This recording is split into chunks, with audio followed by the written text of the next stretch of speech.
Salut à tous, c'est Samuel. Nouvelle vidéo aujourd'hui. Prison Toys attaque une licence de cœur me concernant. Si vous me suivez, vous savez que Alien, Predator, Terminator, Batman, surtout The Dark Knight, je regarde s'il y a autre chose. Je pense que je me limiterai à ça. Seigneur des Anneaux, oh mon Dieu, j'allais oublier. Ce sont mes licences de cœur. Et là, on touche Alien 2, Aliens, le retour, avec le personnage d'Ellen Ripley. Prison Toys, on les connaît, une marque non officielle, qui nous sort des figurines pas trop chères et souvent, plus souvent que moins souvent, de très bonne qualité. Voyons ce qu'il en est de celle-ci, on découvre ensemble. Visuel, rouge et noir. Bon, le visuel, j'aurais plus vu une boîte bleue et noire pour reprendre les couleurs de Alien 2. Pourquoi ces couleurs qui font plus Blade qu'autre chose? Aucune idée. On a le visage de Ellen Ripley, Sigourney Weaver, recouverte par un facehugger, Prison Toys. Comment est-ce qu'ils l'appellent, eux, comme c'est sans licence? Flight Officer. Ok, un petit peu d'ADN ici en dessous. Sur le côté Prison Toys, sur l'arrière, les warnings. Et ici, pareil. Au-dessus, Flight Officer, en dessous, aussi. Une boîte vitrine, non, une boîte sur un slipcover, mais pas vitrine, où on retrouve un autre visuel. Ellen Ripley, version film, avec un Alien Warrior sur le dessus, les petits œufs en dessous, Flight Officer, Prison Toys, ce qui ressemble plus au Big Shop qu'au Warrior, sur l'arrière, donc aucun rapport, et les warnings. Allez, j'ouvre, hop là. Alors c'est une figurine que j'avais pris pour moi à la base, pour ma collection, mais vous savez que j'ai stoppé les 1.6, du coup je l'ai revendue. Donc j'en fais la vidéo, et puis elle partira chez son nouveau propriétaire. 2 étages avec la figurine. Oh, eh ben, changement sur le visage par rapport au proto, et dans le bon sens. Ouf, bordel, la taille du socle. Pulse rifle, lance-flamme, œuf, facehugger, tout ce qu'il faut. On va dans le box. On est parti sur les accessoires avec cette figurine de Ripley. Commençons par le socle énorme. Je ne sais pas pourquoi est-ce que Prison Toys a décidé de faire des socles aussi gros. La première fois c'était sur Blade et ils ont continué. Imitation plancher sur le stickers métallique, Fly Officer juste là par devant, d'un petit Big Shop ici, un petit Big Shop juste là. Donc très grosse base, bon, on pourra au moins exposer les différents accessoires dessus. Les accessoires justement, on retrouve ce magnifique œuf d'alien creux à l'intérieur. Faites attention, je vois les esprits mal tournés.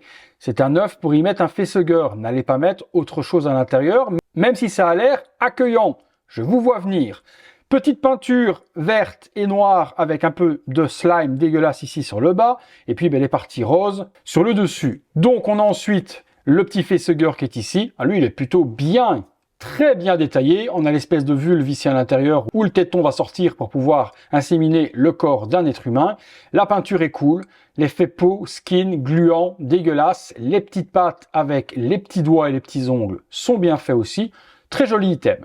Il se glissera à l'intérieur de la sorte pour faire comme s'il était en train justement de sortir de l'œuf. Donc on peut le placer comme ceci. Regardez comment ça fait l'effet. Un lot de mains, 8 mains au total, des mains gantées et d'autres qui ne le sont pas, et le détail sur les mains est plutôt propre. Et pour la taille également, on a une taille de femme. Le petit sac bandoulière est fourni aussi, il est en tissu et rembourré à l'intérieur avec une petite mousse. Un petit strap, je pense que ça va être pour assembler les 2 armes l'une à l'autre. Les 2 armes justement, on a la première, le fameux lance-flamme de la bonne couleur, vert camo, avec un petit peigne d'usure par-dessus. La petite lanière également pour l'attacher à l'épaule de Ripley. La deuxième arme, forcément, l'emblématique à l'américaine Pulse Rifle, avec le petit 95 qui est ici, articulé également pour la gâchette qu'elle a. Cette partie-là ne se déplie pas. Petite peinture plutôt cool aussi, la couleur bien respectée. Pour le moment, en tout cas, ça m'a l'air plutôt correct. Allons voir la figurine. La figurine, la voici, et tout ce qui avait été noté être modifié pour le produit final l'a été. Le pantalon, la couleur a été changée par rapport à celle d'origine. Il était bleu très foncé et Prison Toys avait dit qu'il changerait la couleur. C'est donc fait. Il est sali partout avec du noir, de la saleté Également plus baggy que sur le prototype où il était trop slim, respecté aussi au niveau du changement. Ils ont fait le job. Les chaussures, les fameuses Reebok avec noté Replay par-dessus, Replay également ici, Replay également là. Je ne me souviens pas dans le film s'il était marqué Replay ou s'il était marqué Reebok. Je sais que c'est des Reebok d'origine, mais corrigez-moi, auquel cas il y aurait normalement Reebok décrit. On connaît le Prison Toys, généralement ils sont battent les steaks complets des marques, et s'il était noté Reebok, il l'aurait noté. Vous me direz dans les commentaires, je n'ai plus la ref. On retrouve le petit suite blanc, lui pareil a été complètement sali et noirci. Les deux holsters de ceinture sont présents et la bandoulière avec toutes les balles aussi. Petite ceinture noire, main gantée sur la figurine à gauche et à droite. On pourra, si on le désire, lui mettre des mains sans les gants.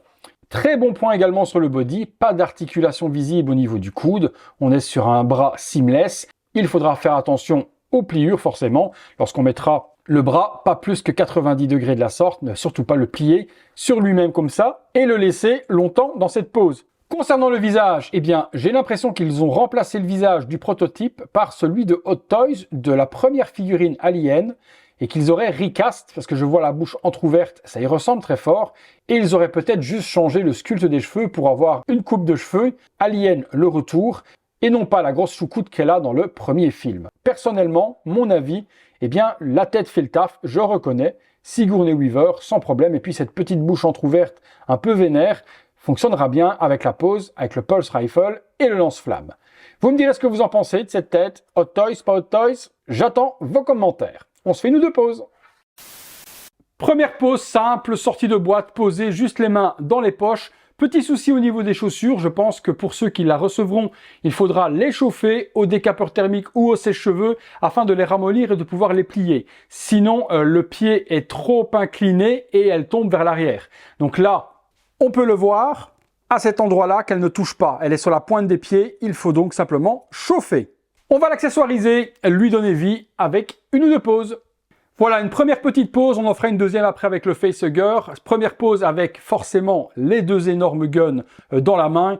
Prison Toys a vraiment respecté l'architecture des armes, je trouve que c'est vraiment du très bon boulot. Le body parfait avec les bras seamless, pas d'articulation visible, le petit sac, l'œuf, le facehugger, les cartouches, le visage en plus moi me semble totalement correct et équivalent à ce qu'a fait Hot Toys parce que pour moi à nouveau c'est le même sculpte qu'on a eu précédemment. Pantalon, chaussures, on a vraiment une très belle figurine. Hein. On se fait une deuxième petite pause avec le facehugger, on regarde ce que ça donne.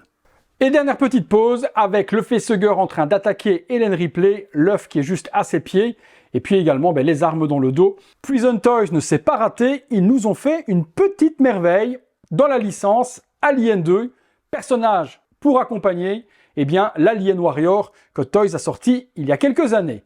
Eh bien écoutez, on peut conclure là-dessus. Si la figurine vous intéresse, comme d'habitude, je vous mets les liens dans la description de la vidéo. Elle est aux alentours de 250 € lorsqu'elle est sortie en précommande. Je pense qu'on doit encore la trouver dans ces eaux-là. Je vous mets ça juste là en dessous.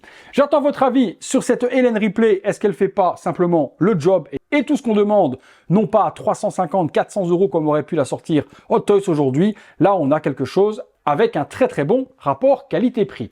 Dites-moi tout ça dans les commentaires. Si vous avez aimé la vidéo comme d'hab, le gros like, abonnez-vous si ce n'est pas fait, activez la petite cloche et toutes les notifications. Nous, on se retrouve très bientôt les amis pour une prochaine vidéo. Salut à tous!